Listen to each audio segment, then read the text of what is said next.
Olá, aqui é a doutora Marina Giatti, do Criança em Crise, e hoje eu vim falar com vocês sobre febre amarela. E se você gosta de temas atualizados sobre saúde na infância, sobre maternidade, já segue o nosso canal, já dá uma curtida aqui no vídeo para que a gente possa passar essa informação adiante.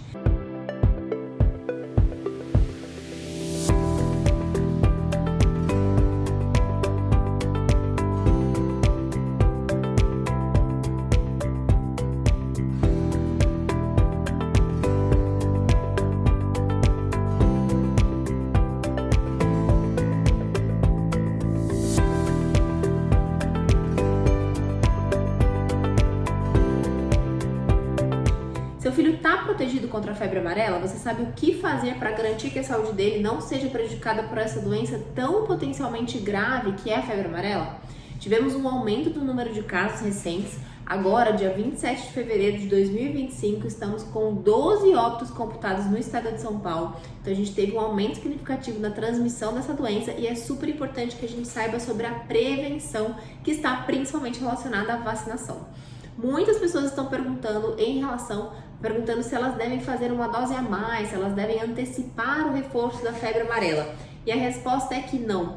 No nosso calendário temos a vacina da febre amarela a partir dos 9 meses e depois um reforço com 4 anos. Então, se o seu filho já tomou a vacina com 9 meses, ele não precisa antecipar o reforço, ele está protegido contra a doença. Se o seu filho ainda não tomou nenhuma dose e ele tem menos do que 5 anos de vida, ele deve tomar 2 doses da vacina. Então, ele toma uma vacina agora, no momento em que você conseguir vaciná-lo, e depois de 30 dias, a partir de 30 dias depois, ele vai tomar um reforço. Então, se computando 2 doses no total. Se o seu filho tem mais do que 5 anos de idade, ele deve tomar apenas uma dose da vacina, dose única, como é preconizado pelo SUS. A SBIM, a Sociedade Brasileira de Imunização, ela recomenda que seja feito um reforço depois de 10 anos dessa primeira dose. Então, pelo SUS, pelo PNI, seria apenas uma dose depois de 5 anos, a partir, se você for vacinar a partir dos 5 anos. E se essa criança já tem, e pela Sociedade Brasileira de Imunização, a gente poderia fazer um reforço depois de 10 anos. Então, é super importante que a gente garanta a vacinação. Essa vacina é exatamente a mesma vacina da rede particular. Então, você pode fazer no SUS, pode fazer na rede particular em termos de disponibilidade, mas é a mesma vacina. Lembrando que é uma vacina de vírus vivo atenuado, ou seja, a gente deve ter cautela de vacinar as crianças, principalmente ali perto de 1 ano, 15 meses, em que elas vão vacinar a sarampo, cachumba, rubéola e a varicela. Por elas também serem vacinas de vírus vivos atenuados, nós devemos dar um intervalo de 30 dias entre elas. Então, como a gente está numa zona de risco, estado de São Paulo, aqui próximo da região de Campinas, Amparo, Socorro, tivemos vários casos. Se você mora próximo dessa região, priorize a vacina da febre amarela e depois de 30 dias você faça a vacina da sarampo, cachumba, rubéola ou varicela, em que a gente não está com tanto surto assim. São essas vacinas de vírus vivo atenuado, elas têm uma taxa de reação um pouquinho maior, justamente pelo mecanismo da doença, mas normalmente está associada a manchinhas no corpo, dor no local da aplicação, pode dar febre e ela pode dar algumas reações um pouco mais tardias. Então é importante ficar atento aí depois que você vacinar. A febre amarela é uma doença transmitida pelo mosquito. É o mesmo mosquito da dengue, o Aedes aegypti, nas zonas urbanas. Nas zonas rurais existem outros mosquitos que podem transmitir a febre amarela. A febre amarela transmitida na zona urbana é um pouco mais rara, mas pode acontecer. E a gente tem o controle dessa doença através do controle do vetor.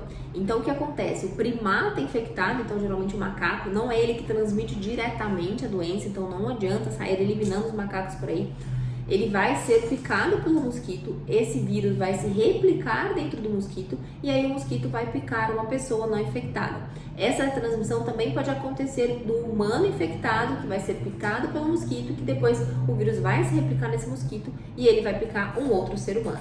Então, a questão maior é controle do vetor, é controle do mosquito. Então, a gente deve fazer todas aquelas medidas para o controle da dengue que vocês já sabem. Então, evitar água parada, colocar areia nos pratinhos das plantas, virar os pneus, os vasos, todos os potinhos que podem acumular água nos cantinhos, limpar a calha das casas e tomar as medidas preventivas para a picada do inseto. Então, usar telas e mosquiteiros, usar repelente em ambientes externos principalmente, podemos usar o ar-condicionado, usar repelentes de tomada Não, os de veneno eu não recomendo muito por outras questões, mas usar os repelentes em que vocês estão habituados para combater a picada do mosquito. Importante dizer que a febre amarela, os sinais iniciais acontecem de 3 a 6 dias depois da picada do inseto infectado e normalmente as pessoas vão ter sintomas leves de febre, geralmente é uma febre alta, 39, 40 graus, muita dor no corpo, muita indisposição, é muito comum a gente ter dor nas costas nesses casos, a gente pode ter um pouco de fadiga, um pouco de cansaço, um pouco de sonolência, mas na grande maioria das vezes esses sintomas são limitados e depois de 3 a 4 dias a pessoa já está bem, já está tranquila. Existe uma parcela da população, em torno de 15% dessas pessoas vão evoluir de forma grave, então a forma tóxica da doença. E aí os sintomas são mais intensos e estão relacionados à toxicidade hepática. Nesses casos a mortalidade pode chegar a 60%. Então se as pessoas evoluem para essa fase tóxica, elas têm uma chance grande de ter uma morbidade alta e de uma mortalidade também elevada. Nessa fase, os sintomas estão mais relacionados à toxicidade hepática. Então, a gente pode ter sangramentos gengivais, sangramentos do nariz, sufusões hemorrágicas na pele. A gente pode ter icterícia, então um amarelão. A gente pode ter dor abdominal, distensão abdominal, vômitos. A gente pode ter confusão mental, sonolência, irritabilidade. Então é super importante que você procure atendimento médico o mais breve possível. Não existe um tratamento específico para a febre amarela, mas existe um tratamento de suporte. Essas formas graves podem evoluir para um choque hemorrágico, para um choque hemodinâmico, então a pessoa pode ter pressão baixa, precisar de medicações para controle da pressão, de soro para hidratação, então tem medidas de suporte que podem ser feitas para esses casos mais graves da doença. Mas o mais importante é a gente atuar na prevenção e principalmente na vacinação, que tem uma taxa de cobertura bem expressiva e uma proteção bem importante contra a febre amarela. É super importante que vocês chequem o calendário vacinal do filho de vocês e deixem tudo bem atualizadinho para que vocês não corram o risco de pegar essa doença potencialmente fatal. Espero ter ajudado. Se você gostou desse vídeo, já clique no like e já segue para mais informações sobre saúde.